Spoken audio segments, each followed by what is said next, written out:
You want to get out of the rat race, but you're afraid to take the huge risks involved with becoming rich. This is a pretty common thing for most guys. I talk to a lot of guys that tell me, yeah, I would love to do some of the things that you're doing. I'd love to build a business. I'd love to invest in real estate and stuff, but it's just too risky. And even though I'd like to become wealthy and have passive income and become financially free and retire young, I just don't want to take all of those risks and I could lose everything. I just don't want to do that. I'd rather just take the safe path. That's where most people are in life. But in this video, I'm going to shatter those beliefs and I'm going to show you why it's actually not risky and the number one secret, how to get rich without taking risks, because that's what I did. I retired at 33 years old and I became a multimillionaire without taking really what I would call any substantial risk. Warren Buffett did the same thing. We're going to talk about that in this video. So the first thing that you might be thinking is that real estate investing, building a business, all seems really risky. And I get that. Going and buying a house. What if the renters don't pay the rent? What if they damage the property? What if the values of the house go up? What if the interest rates go up? All kinds of variables. What about building a business? What if I borrow all this money and I put all this money into this business and the business goes under and then I have to mortgage my house or I lose my house, I lose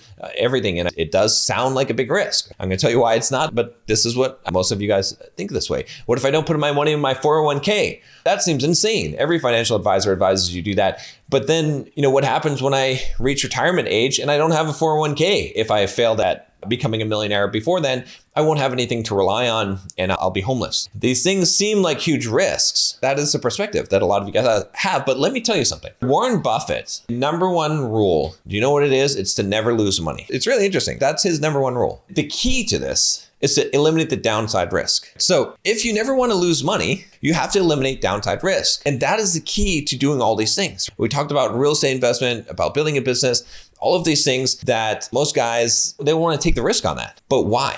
Because they have this perceived downside risk. I told you that I was able to make millions of dollars and retire at 33 without taking huge risks. How did I do that? It's because of what I just told you is I eliminate the downside risk. And this is really, really important for you guys to understand if you want to become successful and you want to be able to do these things that, again, that a lot of people call risky. So let's break apart each one of these things. So for example, how do I eliminate the downside risk with real estate? I've got some ways of doing that, but the simplest thing that I do is that when I buy a property, I buy it on a fixed interest rate loan, a 30-year fixed loan. I run all the numbers, I do the calculations, and I make sure that property is going to produce me either a neutral, zero cash flow or slightly positive cash flow with all of the maintenance and all of the expenses taken into account. If I do that and I buy a property and I know that it's going to be, let's say, positive cash flow, and I know that my mortgage isn't going to change, then there's very little risk. There's almost no risk. Now, the property value might go down, but it doesn't change my payment. My payment's going to be the same. The rent that I'm going to get is going to be the same. Otherwise, it's going to go up. Rents never go down historically. Maybe I might have some vacancy, but I've prepared that into the equation for the cash flow and the expenses, the repairs and all that, those things. So there's nothing that's really going to be a huge risk to me in doing real estate investment. Now, a lot of people invest in real estate in risky ways. They're looking for the property values to go up. So they're buying these inflated property values already where they're not making money. They're losing money every single month. And then they're banking on the property value going up. And then they're getting these variable rate loans and all of these things. And then what ends up happening is the market moves against them and they lose a bunch of money. So that's where there is risk if you do it that way. Now, what about building a business? Building a business, same thing. I don't advise mortgaging your house and taking out a big loan and buying a building or leasing a building and hiring employees and do all this stuff. Instead, my method for building a business, which I've built several businesses now and have made millions of dollars in those businesses, is that I say you should start your business. And I started my business as a side hustle with very little startup cost. I build an audience-based business. If you build an audience first, it doesn't cost you anything. It doesn't cost me anything really to produce YouTube videos. It doesn't cost you anything to get on YouTube, to go on Instagram, to go on TikTok if you want to do that, or to make a podcast. It really doesn't cost you anything besides your time. So it's not a huge investment. There's some small investments there, right? But there's really no risk. I've limited the downside risk. And once you have a big audience, can you sell a product to that audience? Can you sell a membership? Can you sell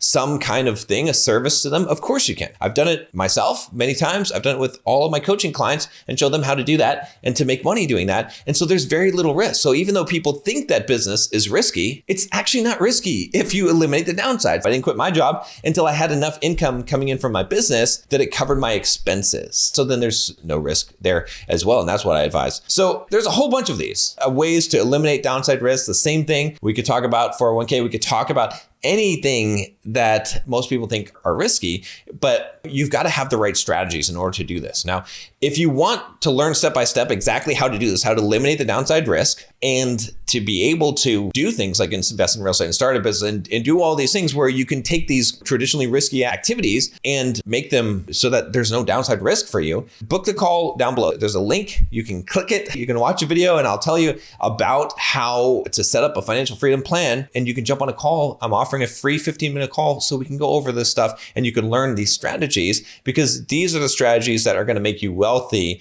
and have true financial freedom. And if you don't learn these strategies, you're going to be rolling the dice like people that do take the risk, and some people win, or you're just going to be taking the safe road because you don't want to get involved in that much risk. So click the link down below if you want to take the next step forward and actually learn this stuff. If you want to learn about how I actually retired young and how it was actually depressing to me, watch this video. This is my video on how I retired at 33 and it actually sucked.